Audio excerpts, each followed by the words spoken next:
Hello there and welcome. Today we have, in preparation of Heritage Month, a very excellent human being in our midst.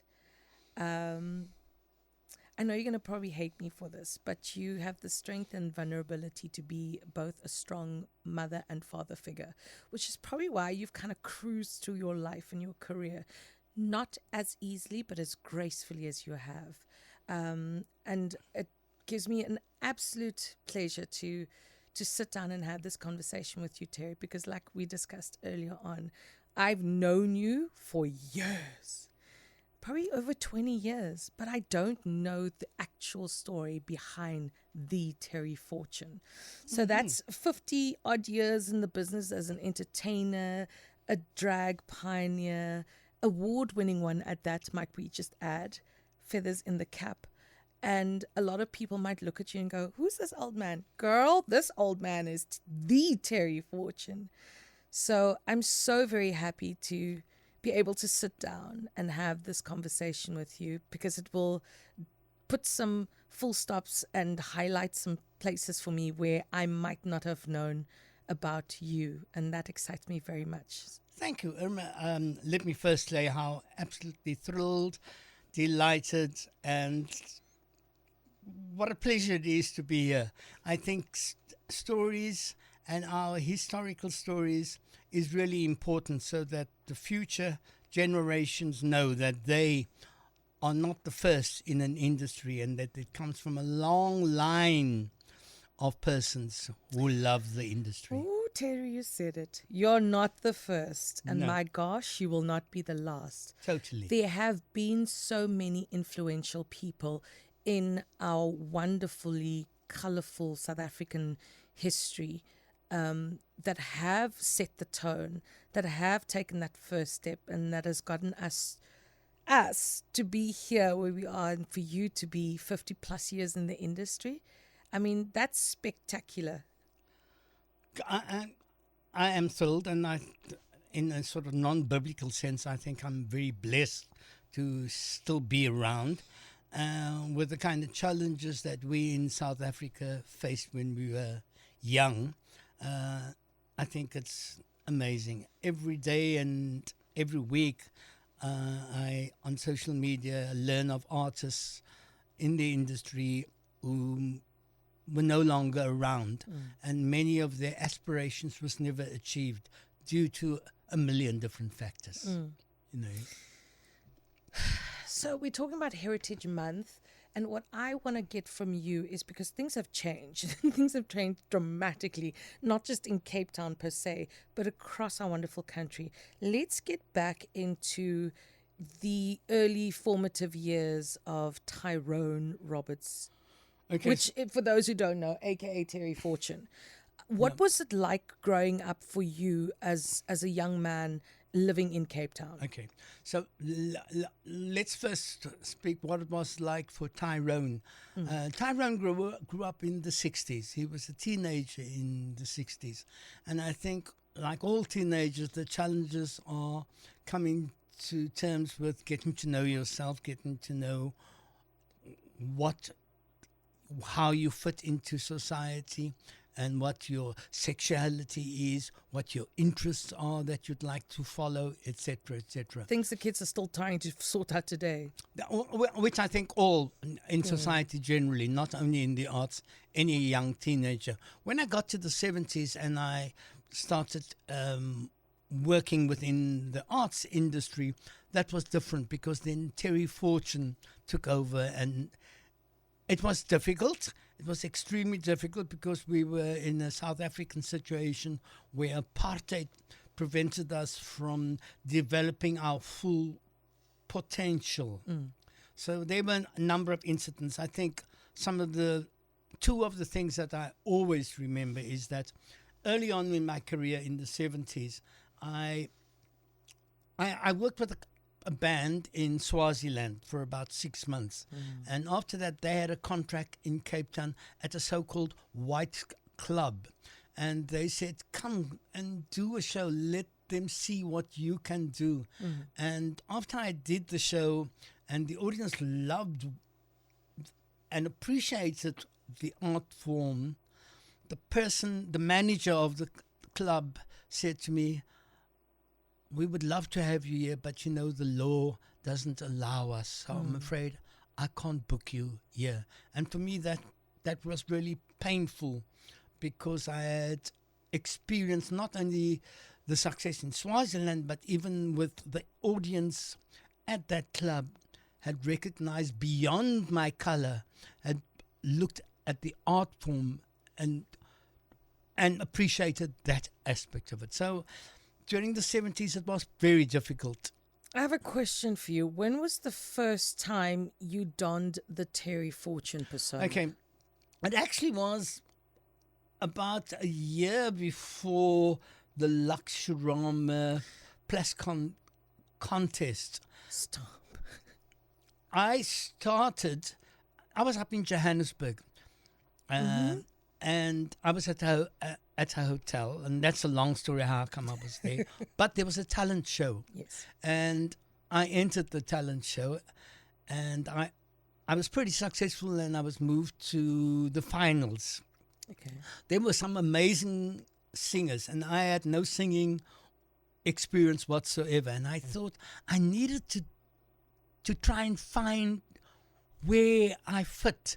So I went to a theatre hiring company in the city, and I tried on armor plates, and I tried on Egyptian costumes, but I couldn't come up with a persona. Well, I couldn't. Not the persona. No? So more at that particular stage, I was influenced a lot by Miriam Makeba's music, the Jigalama Wenesiyahamba and Pata Pata and things like that, and it didn't really fit in an Egyptian costume. No.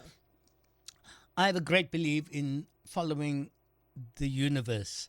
There was a woman who was helping me, and she said, "You know what? I've just come back from London, and I saw a guy called Danny LaRue at the London Palladium, and he was hugely successful with his audience. They loved what he did, and it was economically really viable."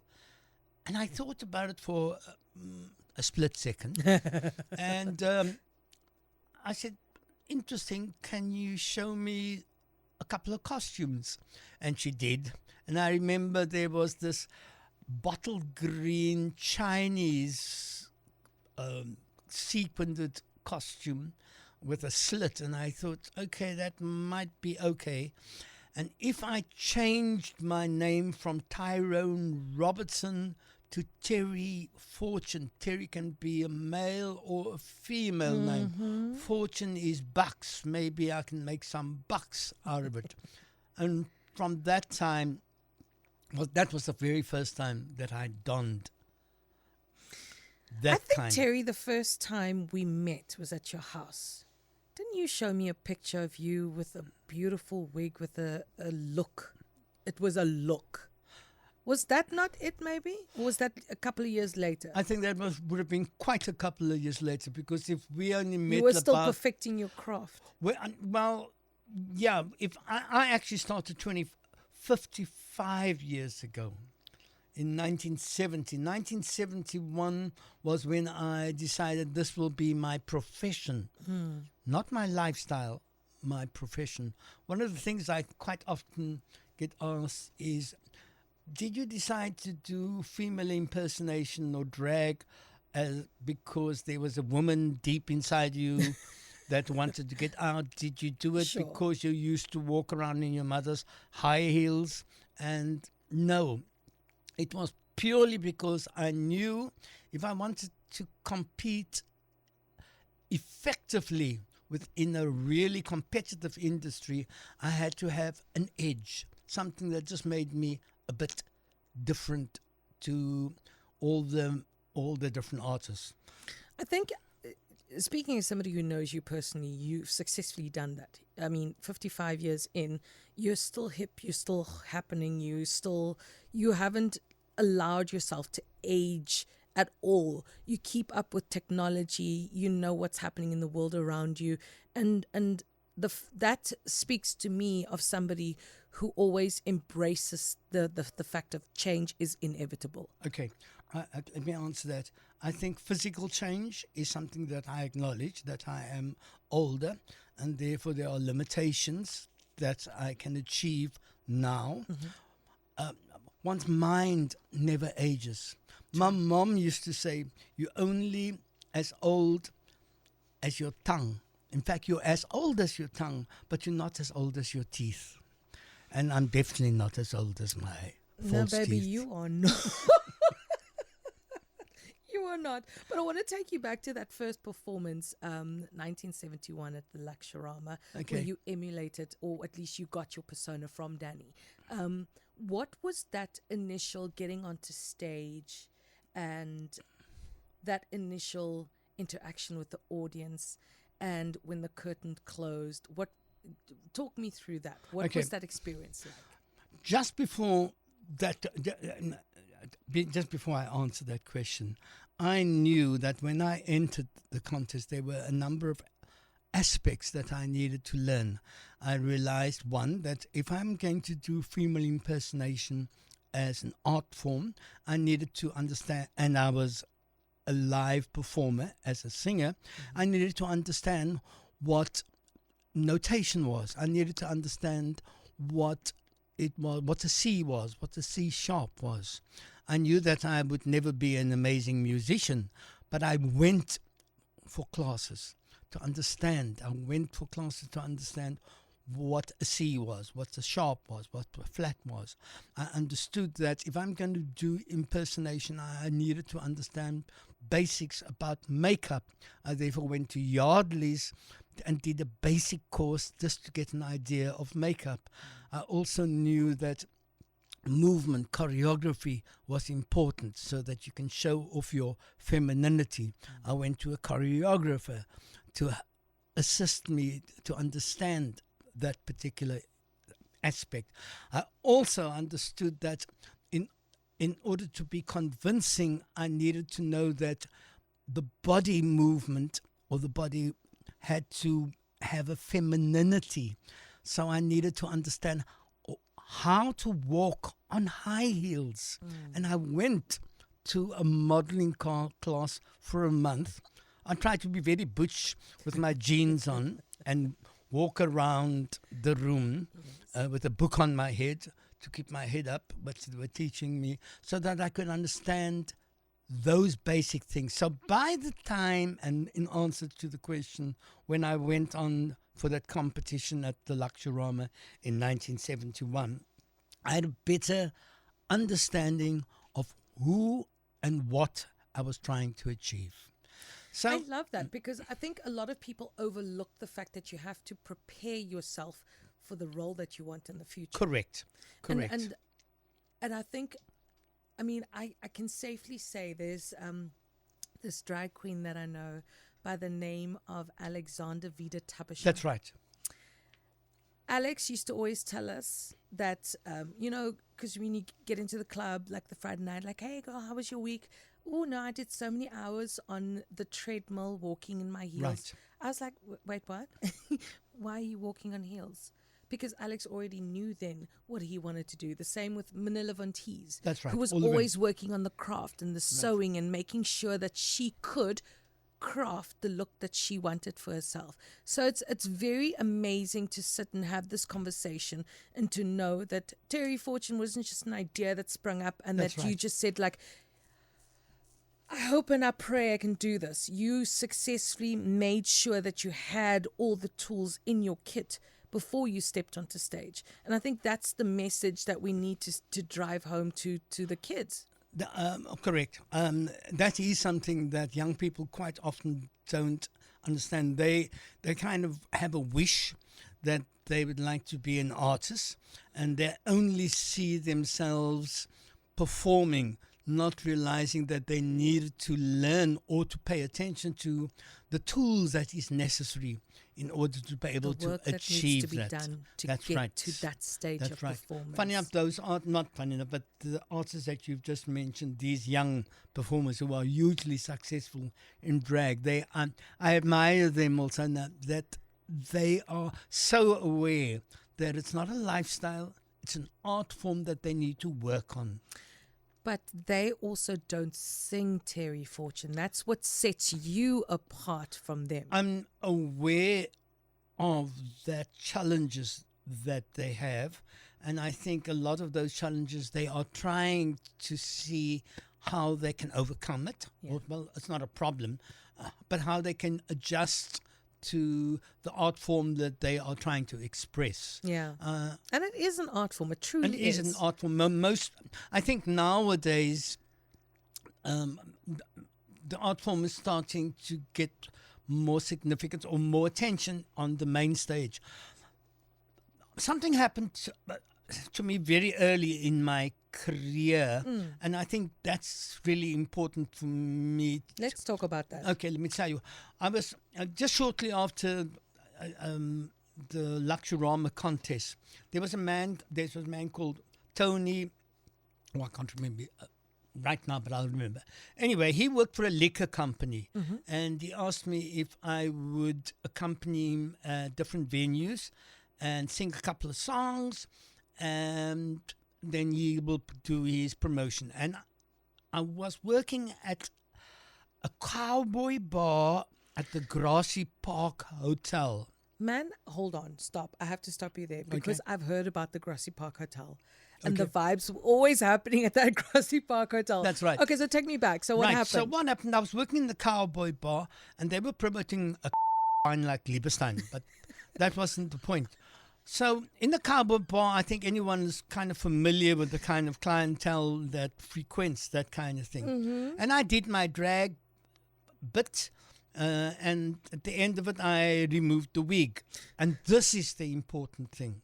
The guy who was sitting there, and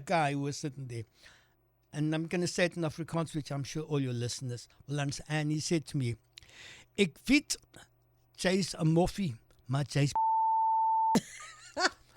And for me, that was important because it meant he saw beyond the negative he didn't Just appreciating the art. He was appreciating the art, and that for me was the important thing, which then made me realize as long as I promote the art aspect, that is important. I want to go back a little bit quickly because we touched on it very briefly, being a drag performer in the apartheid era. I want to get back to that. You told us a story earlier on about coming to a whites-only club, but Yeah. I'm sure there was a little bit more to it than that. What is it that the Terry Fortune had experienced in Cape Town, South Africa, during the apartheid era, trying to perform this art form? Okay, let's put the negatives and then discuss. We can do that for sure. Okay, the negatives was, of course, it was apartheid, which meant that if you were an artist of color, you could only stick to performing and working Certain venues. within those particular venues. You couldn't work in white venues, you couldn't work in black venues, which therefore restricted your growth, both as an artist and economically. Gotcha. I think most people nowadays do understand that kind of thing that would have happened to artists. The positive aspect is because I respected the art form and I treated it with respect, my colleagues in the industry, and 90% of the persons I worked with were the big boys of the industry, the Winston Monkunku, the Ezra, and all the different guys, the Marlowe, the different artists in South Africa who were amazing. Once, when I used to rehearse with these bands, and they were jazz, fundies and so forth, some of them knew that I was doing drag and some of them didn't. But they would sort of tongue-in-cheek rehearse. It was their job, so they rehearsed, and I was booked. Once they saw the art form that I tried to embrace, then there was a respect. So the negative things was the apartheid. The positive things is that for me, I was not going to allow the apartheid to restrict my growth or the opportunities, because I did not need apartheid to allow me to not to allow me to restrict me. I knew that freedom is something that I need to give myself. It doesn't need to be conferred onto me.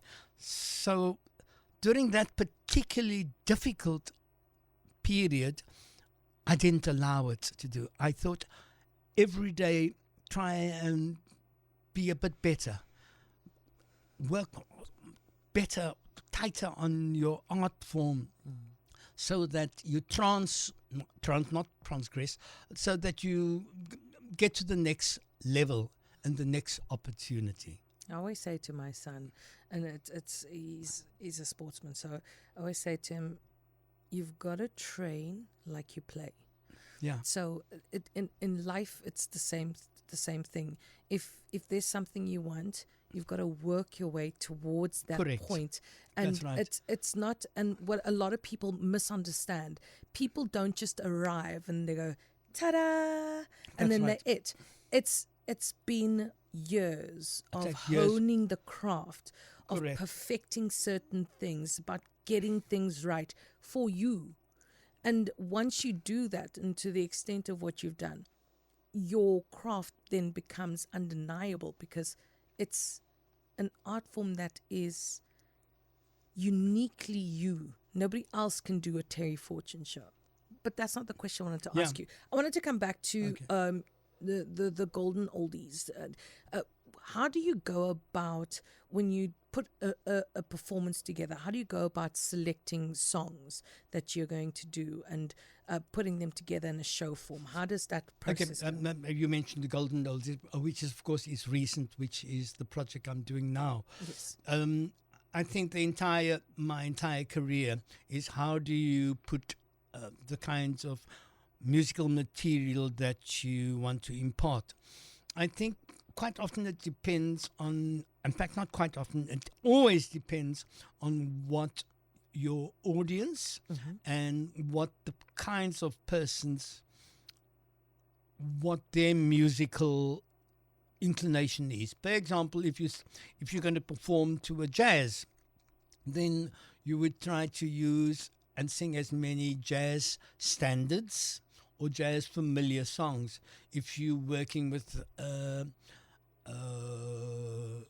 folk or a disco audience, you try, because the idea is to not impose your personal likes or choices, but to satisfy their kinds of leaning. It does not mean that you can't do the kind of things that you appreciated, but you try to balance it. So if you're doing a repertoire of, say, 10 songs, so that you say, right, these are the 2 or 3 original songs which I'd like for them to learn, or not to learn, to listen to, or you say these are the kinds of music that will also make them relax and connect with me. It's very important for one to connect with your audience. It's a balancing act. That's right. And the fact that you've successfully done it for 55 years, it means that you're good at your balancing act. No. Now it is. No, This is a statement. Yeah. Allow me to give you your flowers right now. This is a statement. Cool. After 55 years, you've done a phenomenal job, because when people are saying they're going to see a Terry Fortune, or they're going to a show and Terry Fortune's going to be there, instinctively they already know what they're going to expect, but also knowing that you're kind enough to allow them to be, and then you give them a little bit of extra. This is Terry. I agree. That's the kind of balance, but let us also understand that it takes years of understanding your audience. Yes. You can't, many young people unfortunately think that they can just walk on the stage and impose their likes onto an audience. As time goes by, a number of, I'm always so fascinated whenever I do work with, say, sort of top class jazz artists, and I say to them, I sing all these sort of commercial stuff, and then a guy said to me, you know what? All music is music.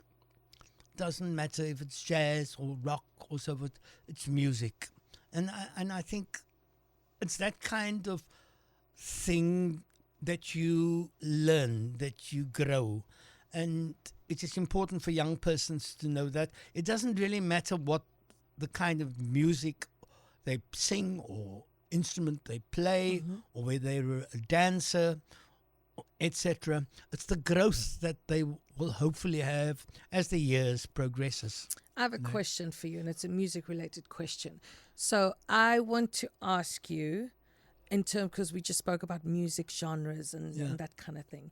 Give me a favorite of Terry Fortune's from the kind of late 70s and a favorite of Terry Fortune's from, say, the 90s in terms of a song. Okay. Pick That's a quite song. easy, actually, because... Okay. Well, no, maybe not. That's pushing it. It's not that, I think, but obviously on a regular basis, even nowadays, I try and find a song, and I'm talking about, besides the sort of I am what I am, or so let's dance, not those commercial, but then a song that has meaning, that has beauty and has depth. There's a song called Trade Winds of Our Time. It's called Trade Winds. It goes, and the lyric content... Artist? Sorry, I knew I was going to put it on you there. But Okay, no, I'm just asking for self. But Okay. I'll Google it later. It's called Trade Winds, and the lyrics are important. Yes. Lyrics was important when it was written, Yes. and it's even more important now. And the lyrics, I'll give you some of the lyrics, just, and I'll give you here I stand looking around me, while all around me, what do I see? Young girls will soon become street walkers in the night. Young boys, a restless breed, looking for a fight. Sure. Children, both rich and poor, they searching for the truth. And if they don't find it, God help tomorrow's youth. And I think, yes, it's very... But the lyrics is deep, but the melody is comfortable. So an audience can relate to it. And once you've built up a relationship, communication with your audience, and you set it so they can listen to the lyrics, then all the other songs that were... just falls into place. It all falls into place. And also then they also realize you as an artist are recognizing where you find yourself today. And the reason why I went through those words is because that lyrics fits today as much as it fitted Back in the 70s. in the 70s. And that's something important. and something more newer? Show me your hip and happening, Terry. Newer, kind of difficult when you're in your 70s. Newer, obviously, because the musical genre has changed quite yes. a bit, is hip-hop and stuff like that. And that is challenging for someone of my age, not because I can't do hip-hop, but more important, I can't remember the lyrics. And But that's give me really a song, important. one of the favorites that you like, maybe sit back and listen to maybe once in a while. Let us listen to, kind of difficult, and I don't want to It doesn't delay. have to be a hip-hop song. No, I know that, Just I give me know. a newish song from the last, I don't know, say 20 years. Okay, the last one I can give it a little bit longer. I'm really attached to songs that gives a social background. Songs like from District 6, the musical, Gotcha. which I happen to have been a part of. But those kinds of Obviously you songs, were. those kinds of songs, songs from... No, I can't easily answer that. Okay, let me ask you I can't this. easily answer that. Not that Favorite I don't. artist, perhaps? Nationally, locally, because that's a big question. There's local, there's South African Just give artists, me an there's Cape answer. Town artists. Okay, I'm going to ask it you like this. Okay, that's right. One international. Okay, Stevie Wonder. Okay. And then one local. Local, as in Fakhri Isaacs, Noor Abrams, Alistair Isabel, Lukman Adams, a number of persons. Those are the males, and there's Salome. There's a number of persons. I'm scared to mention names because whoever I did not. Why didn't you mention? Say that's my right. name? That's why I didn't. Yeah, those are local. Then there's national artists like of course, obviously like Marie Makeba, where Tandy Klaassen.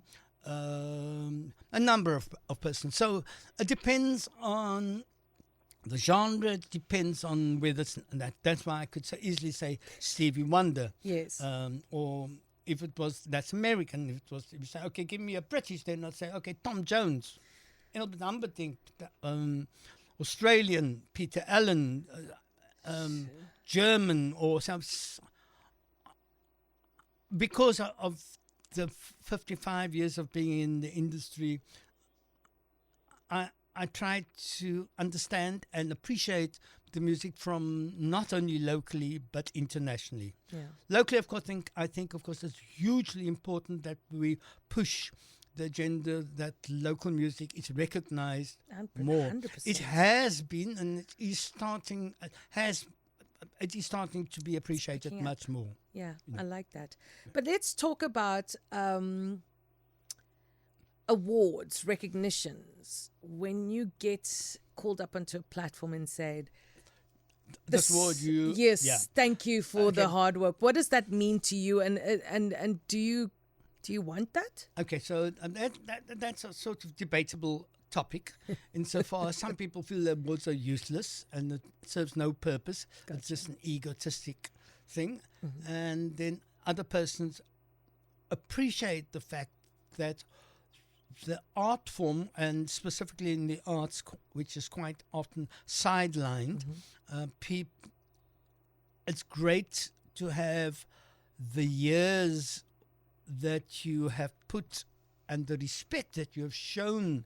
The respect is the important thing. The respect that you have shown to the arts, that it is recognized by your communities. And by your communities, I don't mean from Bonteheuwel, Mitchells Plain. I'm talking about your communities at large. So it's nice. It's nice, like a cup of tea. It's not necessarily mind-blowing. It's nice. But it's not something necessarily that Terry Fortune would chase for. I'm very practical in that kind of aspect. Two things. Once, I got a phone call while I was walking in the street from a leader of an organization who wanted to give me an award.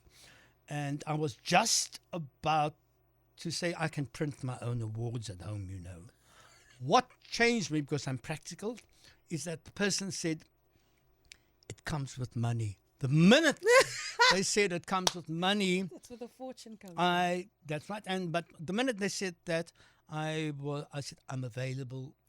You just tell me where you want me to be. What do you want me to say? Yeah. And I'm there.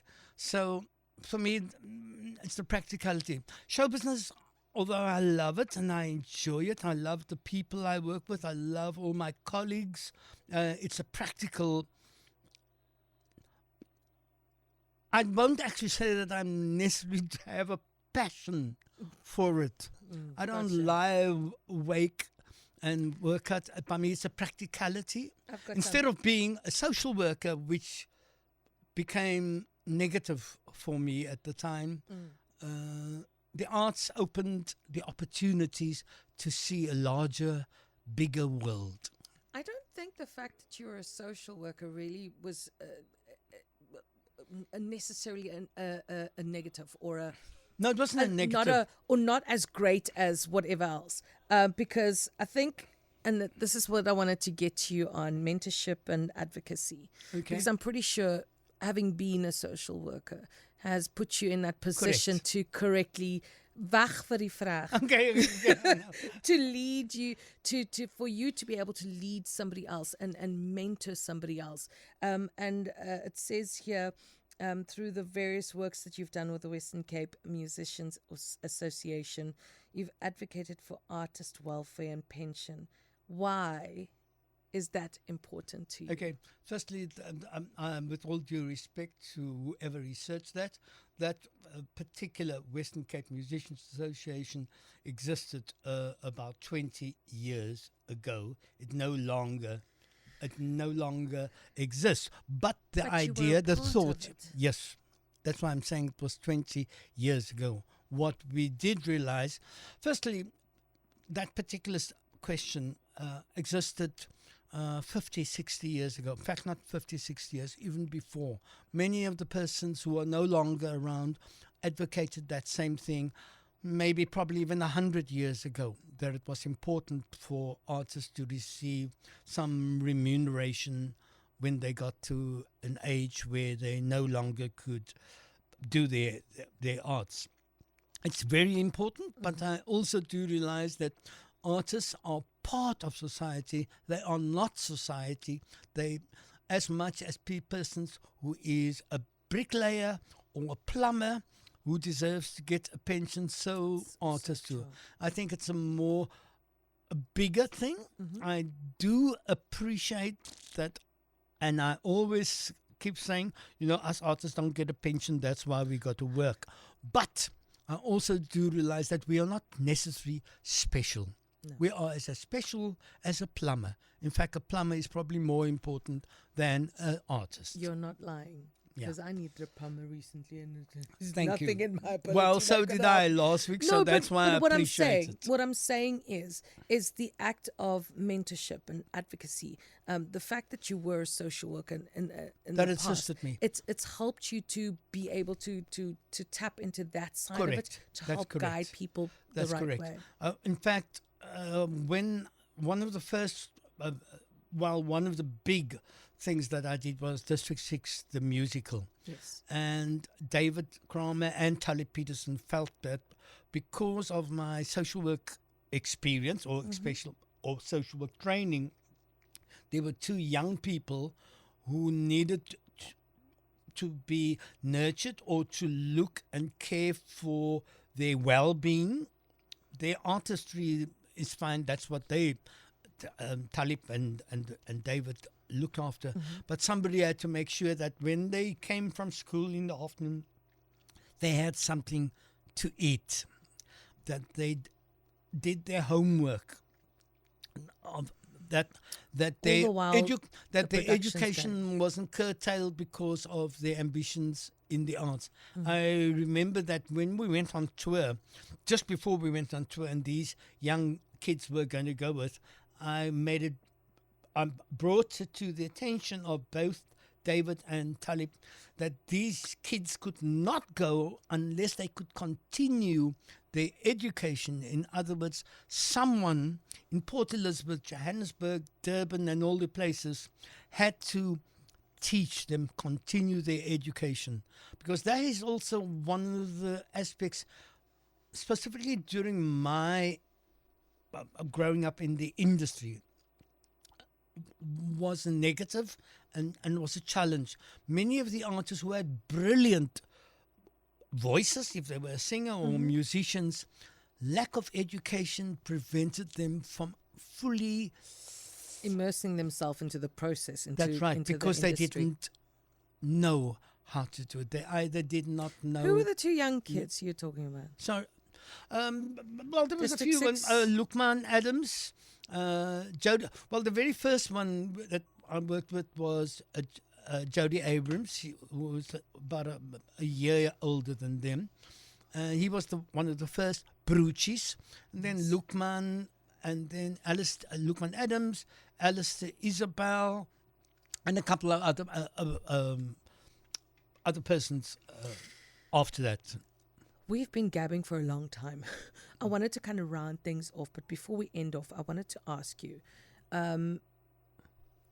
if somebody from the next generation, young ones coming up, if they were looking for advice, guidance, pointing them in the right direction. I'm not saying that you must give them your telephone number or email address, but what kind of advice would you give to young ones who are starting out in this industry? Obviously, it's a question from decades I've been asked as an entertainer, and I've given it a lot of thought.